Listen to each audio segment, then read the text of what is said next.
YCP నేతలే లక్ష్యంగా తప్పుడు కేసులు బనాయిస్తున్నారని వైసీపీ నేత టీటీడీ మాజీ చైర్మన్ భూమన కరుణాకర్ రెడ్డి మండిపడ్డారు. బాధితుడి విజ్ఞప్తి మేరకే చెవిరెడ్డి భాస్కర్ రెడ్డి పరామర్శించాలని తెలిపారు.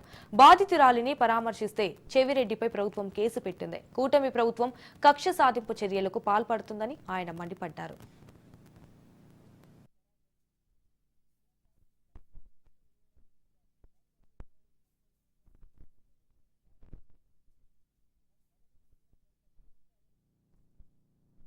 రాష్ట్రంలో పరిస్థితులు ఏ రకంగా ఉన్నాయి, ఎంత దుర్భరంగా ప్రతిపక్షాల మీద దారుణంగా తప్పుడు కేసులు బనాయించేటువంటి ఆలోచనతో ఈ రకమైనటువంటి కేసులు పెడుతున్నారు అనటానికి రమణ గారి విషయం ఒక పతాక శీర్షిక, పరాకాష్ట. తన కూతురుకు జరిగినటువంటి అన్యాయం మీద ఆయన విజ్ఞప్తి మేరకు భాస్కర్ రెడ్డి ఆయనకు సంబంధించినటువంటి ఆయన అనుయాయులు అక్కడికి వెళ్లారని రమణ గారే తన నోటి గుండా ఇప్పుడు చెప్పడం జరిగింది.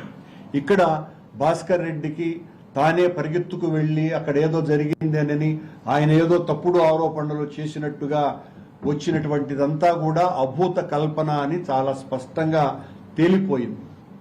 దీనికి సంబంధించిన విషయాలు ఏదైనా వచ్చుంటే బయటికి అది తెలుగుదేశం పార్టీ అనుకూలమైనటువంటి పత్రికలలో వచ్చినటువంటి వార్తలన్నీ కూడా పనిగట్టుకొని వైఎస్ఆర్ కాంగ్రెస్ పార్టీ నాయకుల మీద ఈ రకమైనటువంటి తప్పుడు ఆరోపణలతో కేసు